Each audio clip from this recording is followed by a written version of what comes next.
Alright, so welcome back to this third video of me remaking a board game I should have bought a while ago.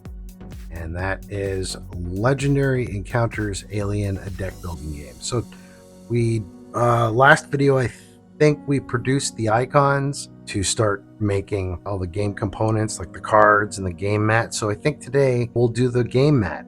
So one thing I kind of like is all the artwork, but the problem is I don't have any artwork done yet. And I want to get the mat done first because I have to get the box and make sure everything fits.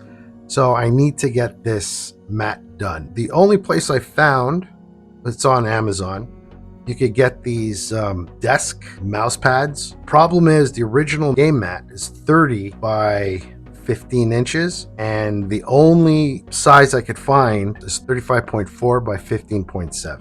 So that's what we have here. So let's go ahead and I'm just going to walk you through what I did. So first thing, I want a little space background. So I found this image.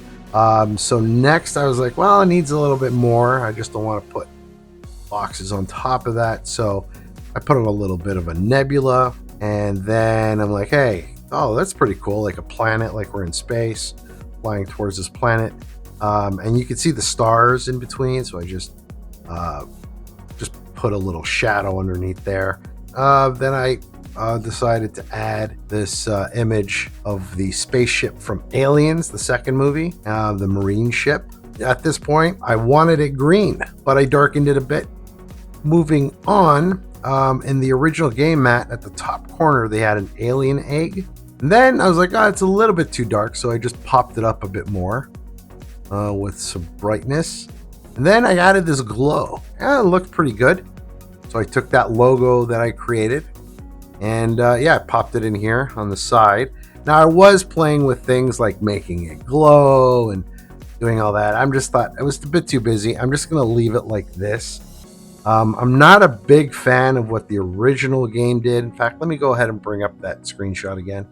Yeah, so I'm not really a big fan of this like Photoshop CS6 default gradient, or that, remember that orange gradient that Photoshop had? It looks like that's what they used here. Yeah, not a big fan. So let's go back to Infinity.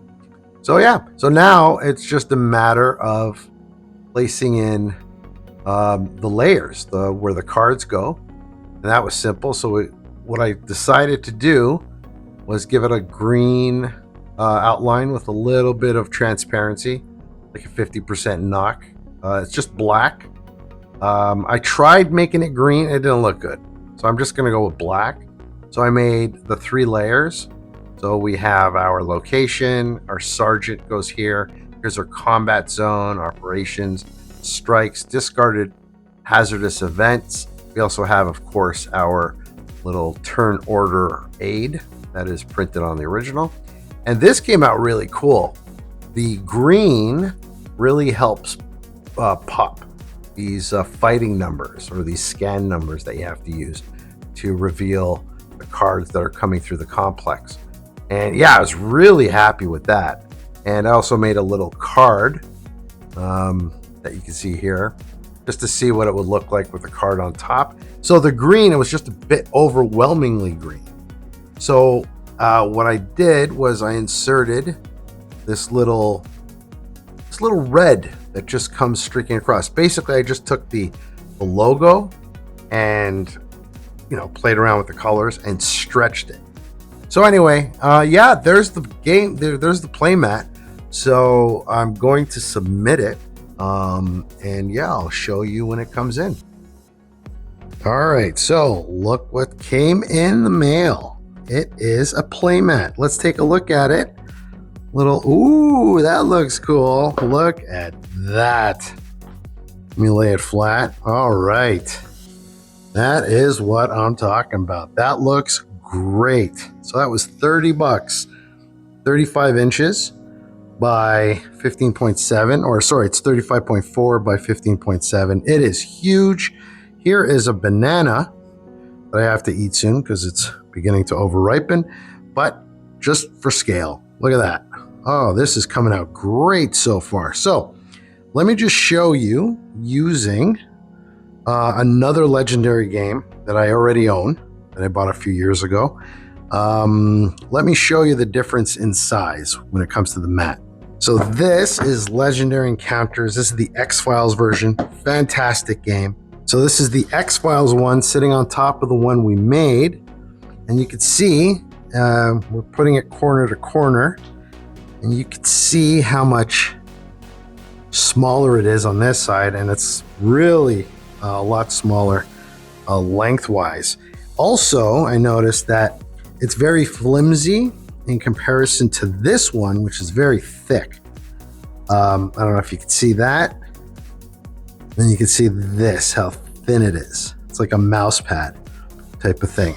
I actually prefer this one more than this, because this actually rolls up a lot smaller and tighter. However, I gotta admit, having something this big is like insanely cool. So even though that went well, there's one problem. Let me get the box and I'll show you why. So here is the box I picked up that I was planning on using. It was an old Seen It box, and I painted it black, and I thought, okay, this is gonna hold everything. I was very naive. So if I open it up, you're gonna see what the problem is. All right, so here is the bottom of the box. Here is our game mat. And as you can see, it won't fit. And even if it did, like I can make it fit by bulging it that way and bulging it this way, but that's really pushing on the mat itself. And also, I'm gonna need to put foam core along the sides to put the cards. The cards won't fit because of how fat this thing is, and it's gonna be way too tight. So this box that I originally thought was gonna work from Seen It, the board game, that's a no-go. But you know what? So far, the box isn't that big of an issue. I mean, it's gonna be an issue. I gotta figure something out. But at least we got the game mat done. This is the first piece of the game done. So that's it for this video. In the next video, I think we're gonna tackle the box. We gotta figure out a way how to store this plus 1,200 sleeved cards, because I wanna put all the expansions, the core game, all together in one box. So yeah, that's it for this video. Thanks for watching, and I'll see you in the next one.